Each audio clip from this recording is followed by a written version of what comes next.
Basta dinakdakan to, wag ka na makulit. Meron nga akong pinakulo kagabi dito na tenga ng baboy. Pinakulo ko lang yan sa daon ng laurel, paminta, asin, bawang, sibuyas, tas konting toyo. Hiniwa-hiwa ko nga lang yan para hindi na rin ako mahirapang iprito yan. Maglalagay nga lang tayo ng mantika dito. Okay lang naman kahit hindi deep fry, basta kalahati yung lubog, okay na yan. Piprito lang natin yan hanggang sa makuha natin yung ganitong lutong. Tapos habang pinapalamig natin yan, maghihiwa na tayo ng luya dito. Hindi mo matatawag ng dinakdakan to kung walang luya. Pwede mong hiwain ng pahabayan o kaya naman kagaya nung sa akin para hindi mo ganong maramdaman yung luya. Tapos sibuyas, hiwain lang ng maninipis at pahaba. Ganun din yung sili natin. Pwede rin kayo mag-add ng red na sili dyan pero ako pwede na yung green lang. Pre, alam mo naman, mahirap maghanap ng utak ng baboy kaya mayonnaise na yung gagamitin natin. Lagay lang natin lahat dyan tapos isali na natin dito yung sibuyas, luya, tsaka yung sili natin. Timplahan ng kalamansi o suka, pwede rin naman pareho. Tansyaminter lang gamit ko dyan ha. Paminta at saka konting asin. Tapos isang kutsara ng toyo. Pwede rin namang oyster sauce or liquid seasoning.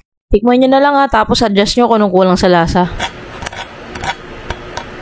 Lutong no? Bali, hiwain nga lang pala natin ng haba-haba to. Ang sisig kasi, tad-tad yun. Pero pagdating sa dinakdakan, pahaba yung mga hiwa nito. I-mix lang natin dito and then meron ka ng dinakdakan. Kung ayaw mo nga pala ng masyadong mataba, pwede kang gumamit ng liempo. Tara, ito na po yung ating dinakdakan mga pre. Crispy dinakdakan. No? Huwag na kayong mag-aaway-aaway sa comment section. Baka mamaya may mag-aaway. Pagdating kasi sa sisig tsaka sa dinakdakan, dami nag-aaway kung paano lutuin, no? Di na lang kumain. Alam naman natin, iba ibang version talaga yung lumalabas habang tumatagal yung panahon eh. As long as hindi mo nilagay sa title mo na authentic, original, huwag mo nang pakialaman kung paano niluto. Yan po. Di sana ako magkakaning papak lang. Yan po. Yun o.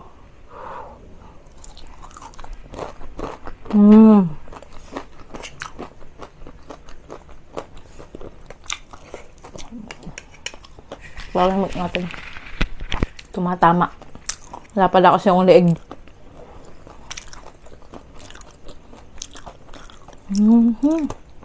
Sarap.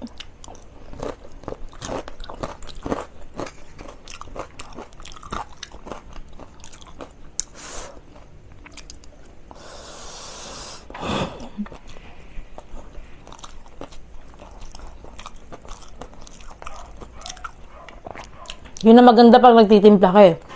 Tabangan mo muna sa una. Para pag nag-adjust ka, sakto lang siya sa panlasa mo. Unlike sa dadamihan mo agad yung mga seasoning mo, pampalasa mo, tapos hindi mo na ma-adjust yun. Mahirap na. Mas mahirap mag-adjust ng... mas madali mag-adjust ng matabang kumpara sa sobra.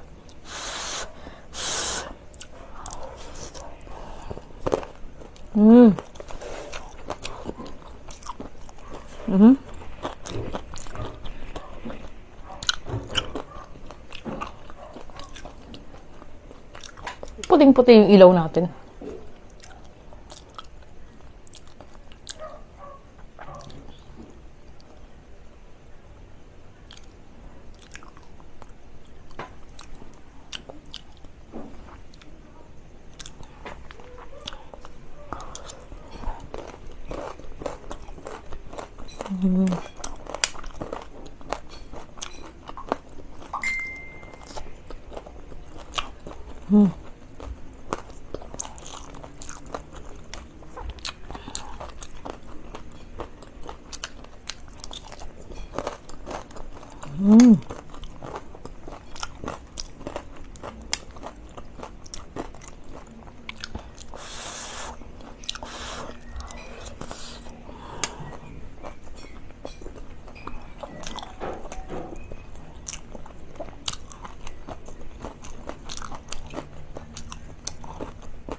Kahit manguya ako yung luya, okay lang kasi maliliit.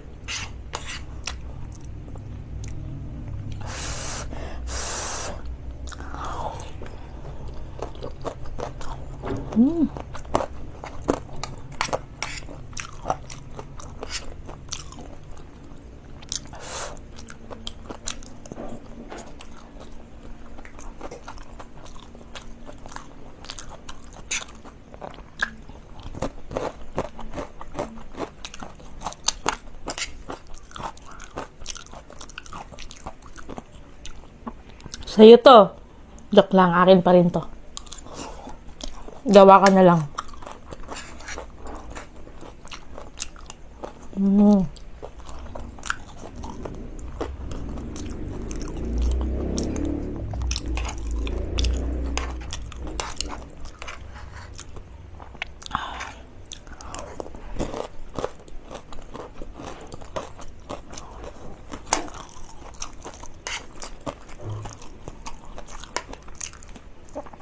Kalat natin kanin para lumamig.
Hinahawakan ko na lang yung pagkain ko, tas dito na ako pumwesto kasi pag nakaupo ako, ang init.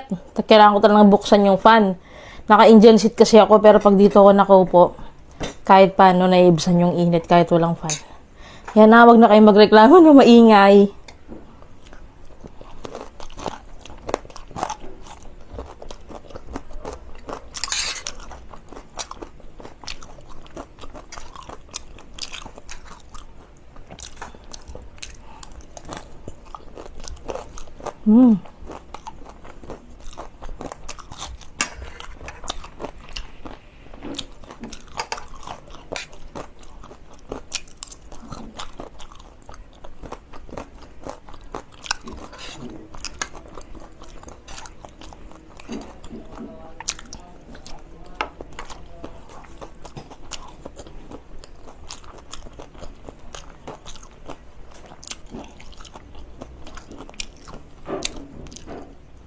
Reason bakit hindi liquid seasoning yung nilagay ko.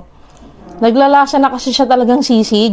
Hindi na siya lasang dinakdakan for me kapag ang ginamit ko is liquid seasoning. Alam naman natin, yung mga sisig ngayon nilalagyan na ng toyo, 'di ba? Tapos mayonnaise. So yun parang naglalasa talaga siyang sisig, kaya ganito na lang. Hindi ako gumamit ng liquid seasoning. Normal na toyo.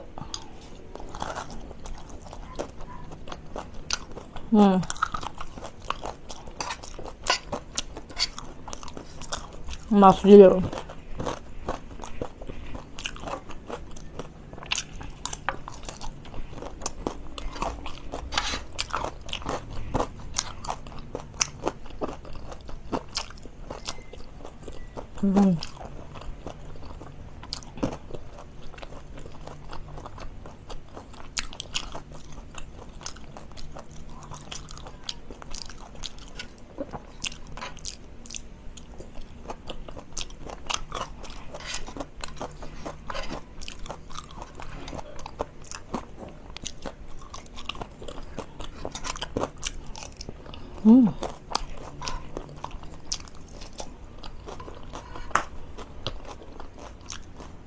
Sarap.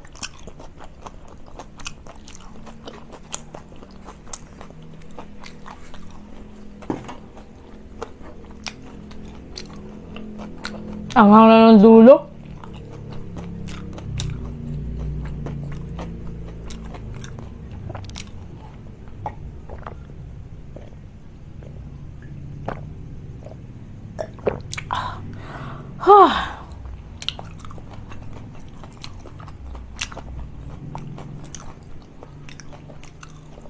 Sarap pa magkanin, kaya lang diet na po talaga tayo sa kanin.